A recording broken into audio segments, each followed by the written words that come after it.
So this is day 3 of my fasting.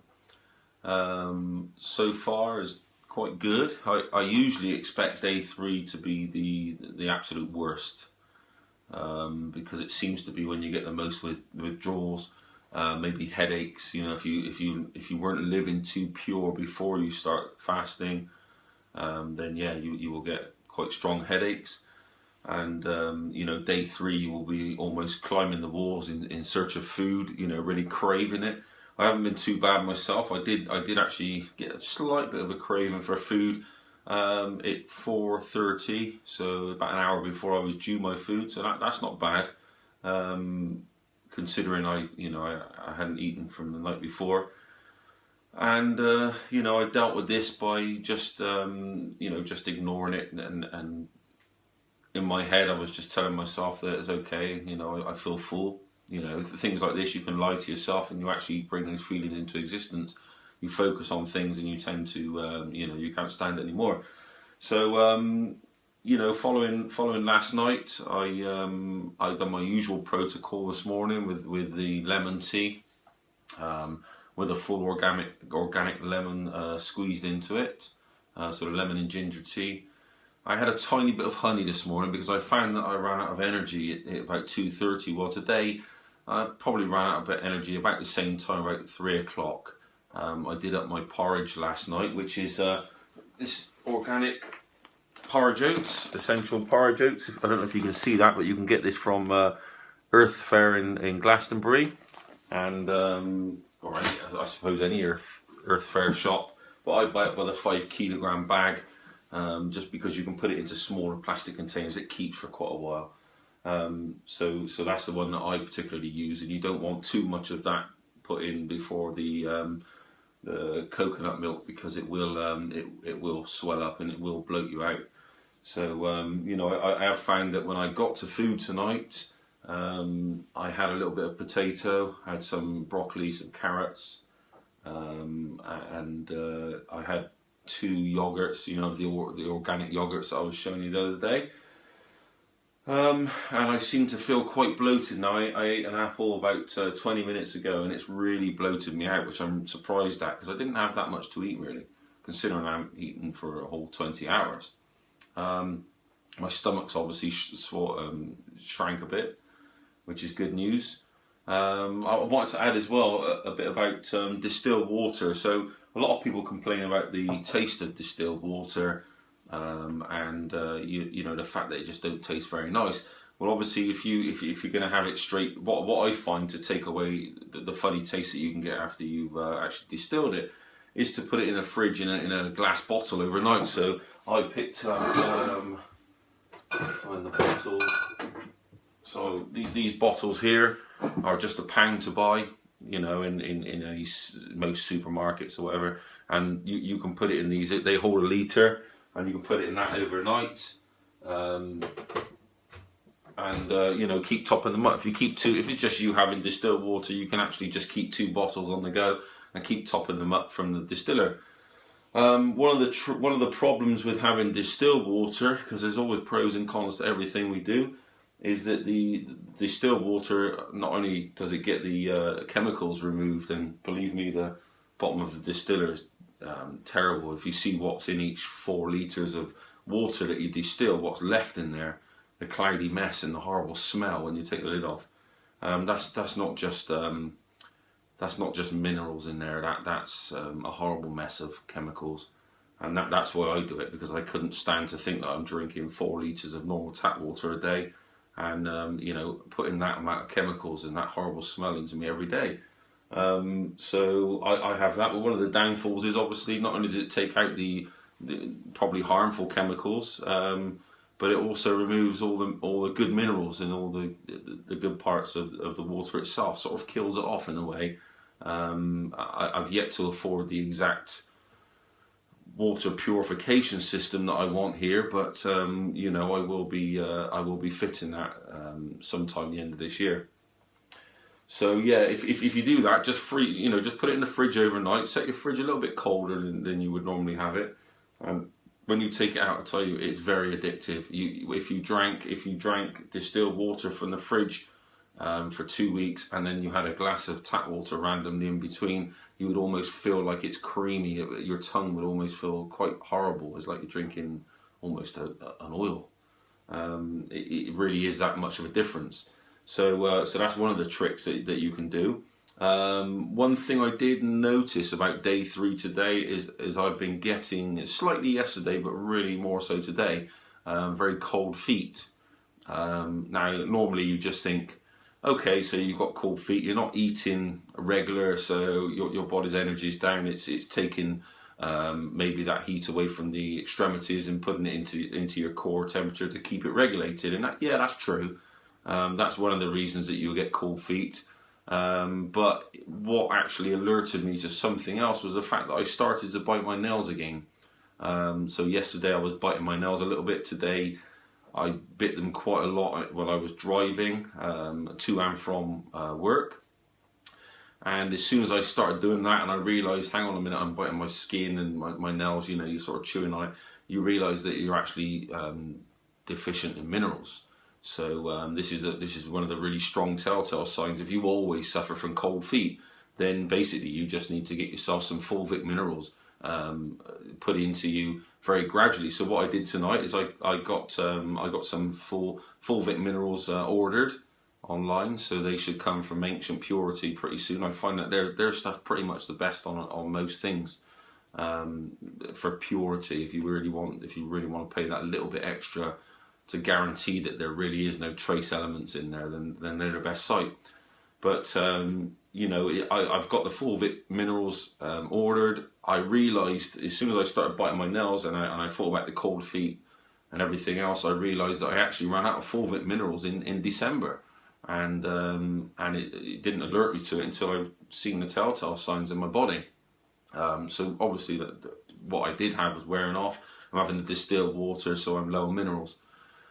So yeah, when that comes through, I'll give a little sort of tutorial on that in one of my fasting daily videos that I'm doing, and I'll show you how much I have. And you know, I usually have 4 drops a day on a regular basis in a 300 milliliters of water, around about that. You don't have to be exact on things. It's just good to have it mixed with water. It takes a little bit longer to go through your system. And the longer what you find is the less you can give yourself more regular, the better it absorbs into your body. Because if you're going to down something in one go, chances are it goes straight through straight out your bladder and into the toilet. But if you can sip on something gradually, even if you have 4 glasses a day and you put 1 drip in each glass, that would be more beneficial than putting 4 in one. So, you know, you have to think about these things. Gulping things down isn't necessarily the best thing to do. It's all about sort of drip feeding yourself. So yeah, that was one interesting fact about the day. Another thing, you know, going along the lines of a theme that I've been saying about how we get this birth of new consciousness this time of year, and we all like to make a big change in our lives. And you do start to notice a lot of things, and I know I said recently about you know, the day 1 of my detox come fasting, David Rockefeller died. Day 2 it was Martin McGuinness, and funny enough, when I made a video about that and put it up on Facebook, somebody quite sort of harmlessly sort of joked, day 3 Theresa May, day 4 Tony Blair. And you know, I did mention this, and it was quite, you know, sort of funny at the time. Yeah, ha ha ha, you know. And you sort of think about it, and then you realise that you actually, you know, when I was in work this afternoon, that there was a run on Westminster in central London, and a 4x4 had actually, you know, crashed into the front of Westminster, and then some men got out, or a man got out.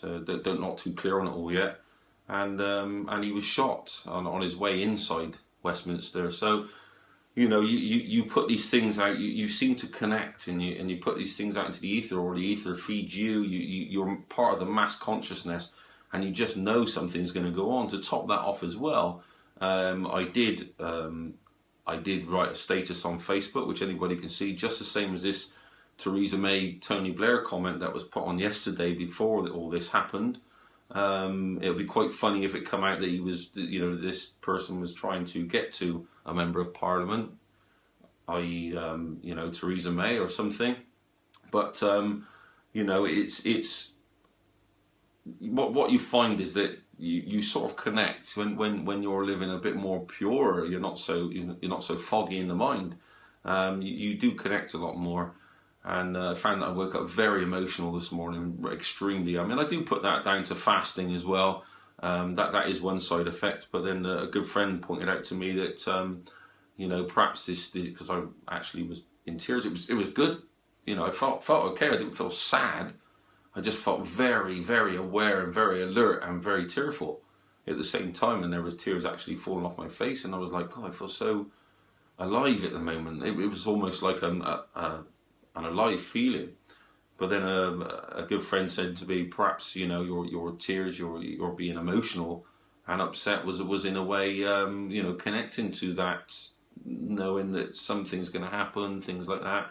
You know, you just don't know. It's just very interesting when you look into these subjects, and with the fasting, and you start putting it all together, and you can't deny that there's something very strange. And as a lot of people know who watch a lot of my posts on Facebook, I'm not a believer in coincidence. I don't believe in that word at all. I think people use that to, if they don't actually look inwards and see what's actually happening externally, then we say it's coincidence. But in actual fact, what you're actually seeing here is synchronistic events. You see that, you know, a lot of people, a lot of you guys who are who support me, or you know, we interact on Facebook, we're quite aware. There's something we just know. There's a lot of things we just get wind of, we get feelings of, and it's all very strange how it's all panned out. And you know, this time of year is very strange for that. And I did say that I sort of you know, I feel that this is the big change that's coming, that there's a new consciousness chosen by the people of sovereignty, and nature is aligning with that to take away those who oppress, I suppose. I don't know. It's just strange. It's just strange how synchronistic everything's becoming as I'm saying it, and it's all happening afterwards, you know. Sometimes it can feel very strange. Just going off on a bit of a side note, because part of this experience of fasting, it wasn't a weight loss thing per se. I need to lose weight desperately, but you know, that was one small part of it. Another part of doing this detox was to connect, because I did feel like I was starting to disconnect a little bit, and my body sort of kicked me back into it, and it said, right, you know, you need to fast, you'll lose weight, you'll you'll connect more. I obviously want to open up my vision field a bit more. It hasn't actually. My visions have been actually non-existent since I've started this, so I got to be honest. But the week before I started doing this fasting, I had great visions, things that haven't yet come to reality, but I'm sure they be patient, they will do. But you know, there's a lot of reasons I'm doing this, and one of those things that I want to cover during this month is the connectivity to the ether, to the mass consciousness, and you feel it. You start having dreams, and you realise your dreams are coming true.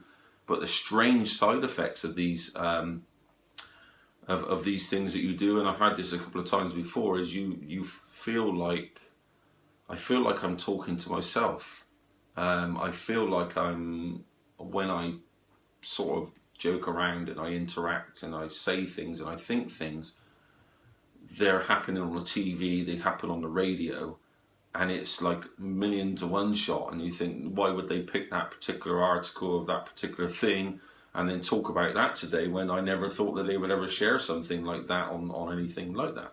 So you know, and you get all these funny events happen around you, and you almost start to doubt, like, am I living in my own little world here? Is there, you know, this is how connected you become, and it's just because you're caught up in the you know, in the mass public consciousness, because you're living slightly pure. So yeah, it's quite good things. But I think one of the biggest thing about today really was the noticing the fulvic minerals, and now that's obviously the cold feet, the biting the nails. I think that will that'll help a lot of people out there, that a lot of you guys who suffer from this and do this naturally. And if you take the fulvic minerals for a month, for 4 weeks, 4 drops a day, you'll find suddenly that all your nails have grown, and actually growing faster as well, because the minerals will help them grow, and you won't want to bite your nails anymore. So I'll leave it there. Already, again, I've done 15-minute video when I was supposed to do like sort of 5 or 6 minutes, but sorry about that. I'll speak to you tomorrow.